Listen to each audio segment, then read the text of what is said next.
Made it to South Beach, Miami. I'm here in Miami at the Century 21 Top Agent Retreat for 3 days, 4 nights to hang out with some of Century 21's top agents in the entire world. Let me show you the hotel here real quick. We're at the Lowe's South Beach. Got the 2 double beds. My boy Sean Battle was supposed to make it, but he's dealing with a few things, so he wasn't able to make it.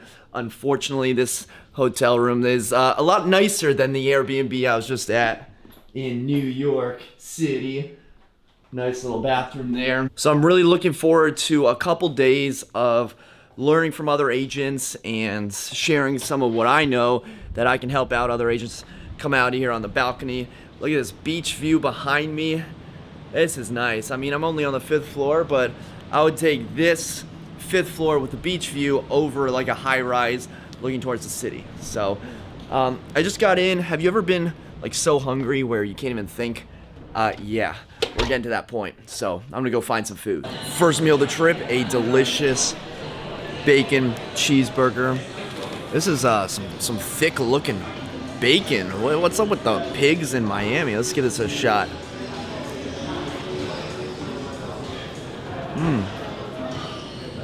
That's an interesting combination of flavors. Kind of tastes like Canadian bacon a little bit, but not in a bad way, in a good way.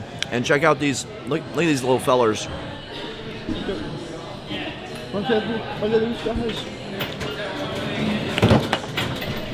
Ketchup and Dijon and mayo. We can throw away the Dijon and the mayo, but that's kind of cool. This water is so blue and so cool.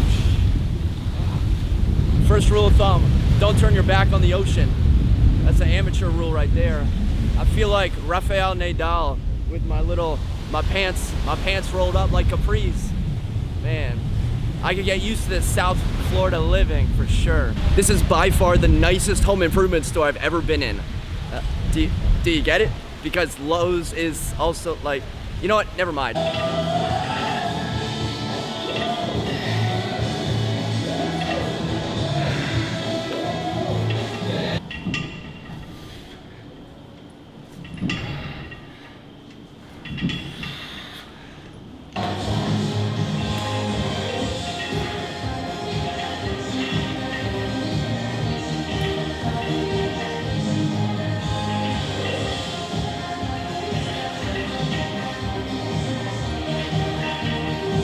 Pro tip, when you're on vacation, always do the glamour muscles, upper body. You can skip legs when you're on vacation. I think vacation is the perfect time to work out. Some people just sit on the beach with a drink. That's cool too, but I need a little more action. So I just finished up my workout. You can check out the view behind me. There's a nice little pool. And then we got the beach right there.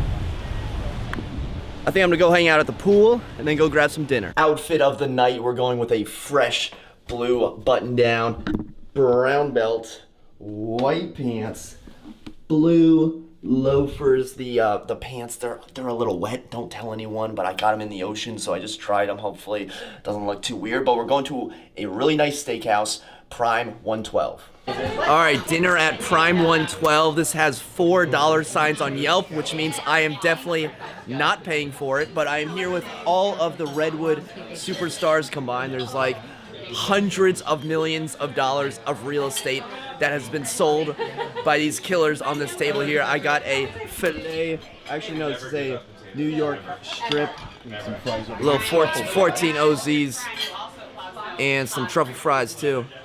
Did I order these? No. I'm gonna eat them up anyways. We finished up dinner last night at that steak restaurant. You know, it was decent. For $75, I would expect the steak to be a little bit better, but it was one of those places where you get the steak and then you order like one side of potatoes that could feed like a small village. The appetizers, the sides basically stole the show. Couple observations about Miami. 1, very expensive. 2, super cool culture. And 3, lots of international people. I know, wow, earth-shattering news, there's international people in Miami. I know you didn't come to the vlog for that, but I did forget 3 things on my trip, 3 important things: sunblock, shorts, and a cell phone charger. 3 things you don't want to forget. So feel kind of silly forgetting those things, but what I'm gonna do now, you know, the food last night, it was decent, but you know, it's just a steakhouse. I want to find some better, authentic Miami cuisine. Tacos and tequila, this is what Miami is all about. I feel like this is a much more authentic meal. I got one steak and one carnitas, one pork. Let me give it a shot.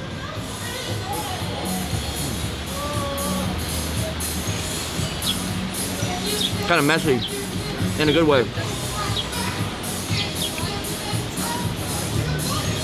Oh, very good. Is it better than District Taco? It's probably different than District Taco. There's a little more flavor going on. My number one, Steve, is still San Diego. This is a very close second place, though.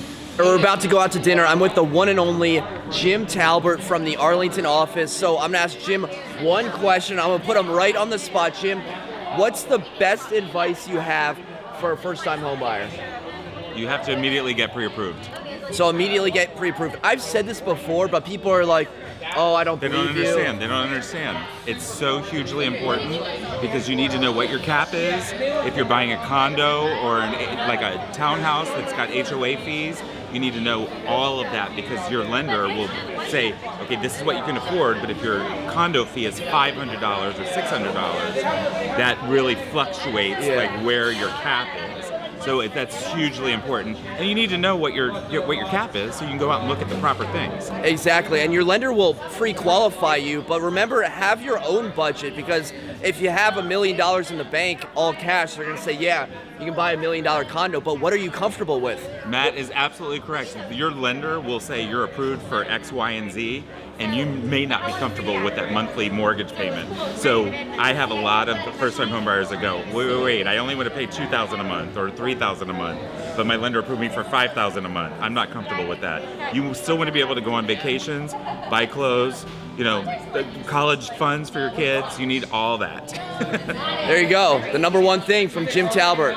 Lender. Got it. Boom. So we are walking to the Jose Andres restaurant, Mr. DC, here in Miami Bazaar. I'm with Brittany Camacho. Brittany does, I think she's number one or number two in our office. I want to say number one, and you can correct me if I'm wrong, but I'm pretty sure she's number one. She's a badass. So Brittany, let me ask you one question. What is one piece of advice you have for first-time home buyers? I would say to do real estate correctly. What do you mean by that? Do real estate, take your time, understand what you're really getting into? Take your time. What's the deal? Listen to your real estate agent. A good real estate agent's going to hold your hand throughout the process. They're going to give you little checklists along the way. But for me, a big first step is to get pre-approved. One of the worst lessons I learned in real estate was taking a client out to look at $500,000 homes. He told me he could afford $500,000 homes, and I never really dug too deep into that or asked for a pre-approval letter. We spent 9 months, true story, 9 months looking at $500,000 condos in Arlington. Finally found the one that he wanted to write an offer on. Went to go get an updated pre-approval letter, only to find out he had never had one, and only to find out that he was nowhere near comfortable with the monthly payments of a $500,000 home. Yeah, so that sounds sketchy. He was comfortable with $350,000, which is a great price point still, but once you've spent 9 months looking at $500,000 homes, I can tell you, nothing is going to look as good at $350 as it does at $500. So do real estate the right way, where you don't just find a sexy property on Zillow where you have granite countertops and you say, yeah, I want to go see it, when in reality it's twice your budget. I heard you say get pre-approved. I heard you say trust your real estate agent. A lot of first-time home buyers don't trust their real estate agent just because they think they can do it themselves or they think they're smarter than their agent. But if you're having these feelings, either one, buy a house yourself and see how it works out for you, or two, get a new real estate agent, because at that point, you clearly have some trust issues and you clearly have the wrong real estate agent. I have a cool thing to say to end on that note. Some of my most repeat clients are real estate attorneys. And I remember it was my husband that once said, they're a real estate attorney. Couldn't they do this on their own? They could, but they don't, because we are the professionals. If a real estate attorney is using a real estate agent, that's how you know. That's how you know we add value. Some of my commenters are like, why do I need a real estate agent? I'll just pay $500 to an attorney and they'll just do everything. Well, if an attorney is using a real estate agent, I mean, that just goes to show you the value of a real estate agent. So thank you, Brittany. One question interview on a first-time home buyer. And I didn't die in my wedges. And she didn't die Yeah, in her please, wedges. hello? That's the real magic here. And I think during that interview we actually passed our restaurant. So let's go back and check it out. Per person was not. And we are recording. So we just finished up dinner at Jose Andres. He's a big DC guy, so we're in Miami, a little taste of DC. It was tapas, it was delicious. I didn't tell anyone this, but I actually don't like tapas. I don't like sharing, I'm kind of a selfish person. But I have with me here right now Shelly Porter. She absolutely kills it from the Redwood, Arlington office. And Shelly, I got one question for you. I've been asking all the top agents, like the top tip for a first-time home buyer who's just going out, maybe starting their search, maybe about to put in an offer. What's like the one thing that you would tell a first-time home buyer? There are so many steps to get from I want to buy a house to actually making an offer, and there is some just basic framework you have to do first. But once you are in the process, the thing that I was thinking about is that the right house will work, and the house that you imagine you want. When I sit down with a first-time home buyer and I say, "What do you think? Where do you think you're going to buy? What's your dream house? Where do you want to live?" Like the way that can change during your search. Once you get out there, is really being open-minded to those changes as you go through the process. So maybe what I hear you saying is like what you originally thought would be your dream house, like I have to have this house. Maybe it's a different type of house. Maybe it's a condo, or maybe it's a single-family home. You start asking different questions during the process. Let's wait out here. We're about to go into this bar. It's open until 5 a.m. I just saw. That's true. We got excellent lighting here.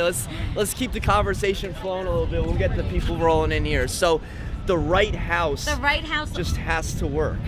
No, it doesn't have to work. It always works. It always works. So people will make their first offer, and where we live, as you know, it's a very competitive market. Yeah. The average is probably 3 offers before you actually get your house. So if you're a first-time home buyer, you put in an offer. On average, Shelly's saying that you're gonna have to put in 3 offers. Probably 3. You know, would you say most of your business is in Northern Virginia, most in DC? I'm mostly Nova, so Fairfax County, Arlington, Mostly, Alexandria. so a very competitive market on average is 3. So if you're in a competitive market, maybe it's 3, maybe it's 5. If you're not that competitive, maybe it's 1 or 2. But maybe it's 1, and then you have a different animal, because then you can ask different things from the buyer. That gets into some of the nuts and bolts, but the thing that gets you through the process is the right house works. Like if you have a picture in your mind of what the house is going to be, what I always love working on with people is, okay, that's not working, so that means this is exciting because the right one's gonna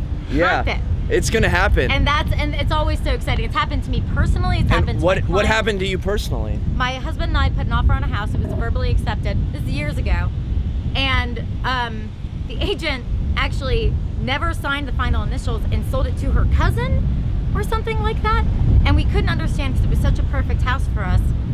And then my husband found our house that we live in right now on Craigslist. I swear to God. You found it on Craigslist? Yes, we found our People house on ask me like where to find houses, and I say Craigslist, and they're like, "Yeah, thanks for that suggestion." I'm like, "No, like you don't believe me, but like that's a good place to find houses." The best thing we ever got on Craigslist. Wow, so you bought a house on, it's like you're not buying a free couch on Craigslist. We wouldn't have been looking. We wouldn't have been looking if our offer had gotten accepted. We wouldn't have had the breadth for the purchasing power. And I couldn't make sense of it because I always tell my clients the right house will work, and when it didn't work, and they never believe me. Yeah. And then it happened to me, and I was like, oh my God.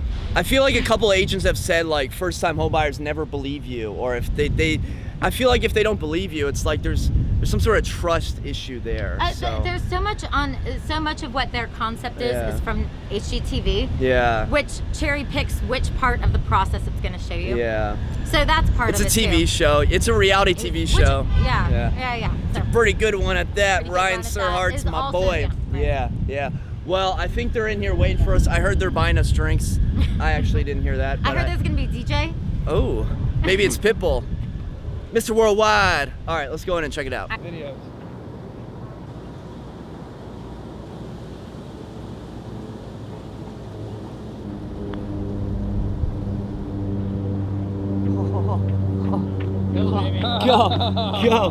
Go. I want you to hit Go. it so bad. Go. I think that was like a par. I think I got a par on that one. finishing up 18 holes at the beautiful Miami Beach Golf Club. Guys, this is about the nicest public golf course I've ever been to. I'm gonna hop out here. We're on the 18th hole. This is just absolutely gorgeous. So last night we finished up. Dinner was great. Hung out, went to a couple bars afterwards. Today, golfing, gonna hang out some more. And what I'm really excited about is the drone. So I was trying to get the drone working all day for the golfing event. Wanted to get some drone shots. I finally was able to get it to work. So let me show you some clips real quick.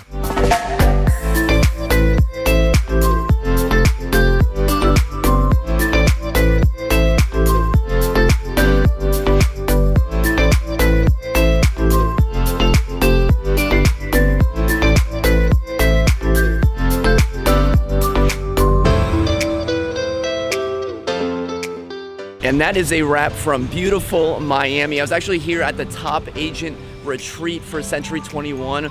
Don't tell anyone, but we really didn't go to the events. When you have the beach right behind us and the pool and South Beach to explore, something about priorities and what I wanted to go to over something else. But last night was super fun. I went out to Little Havana with a client of mine who's actually Cuban, so he's taking me to all the cool spots. And then he also drove me around to Brickell, Coral Gables, and a couple other cool neighborhoods. So most of this trip was me just meandering around the same 5 or 10 blocks in South Beach. So I'm pretty happy that I actually got out and got a chance to explore. And I'm also happy that I interviewed a couple top agents at Century 21 who shared a little bit more about first-time home buyers and key tips for first-time home buyers. So hope you got something out of this video and you liked it and you got some cool angles of the drone. Thanks for watching. Until next time, create a productive day. Take care.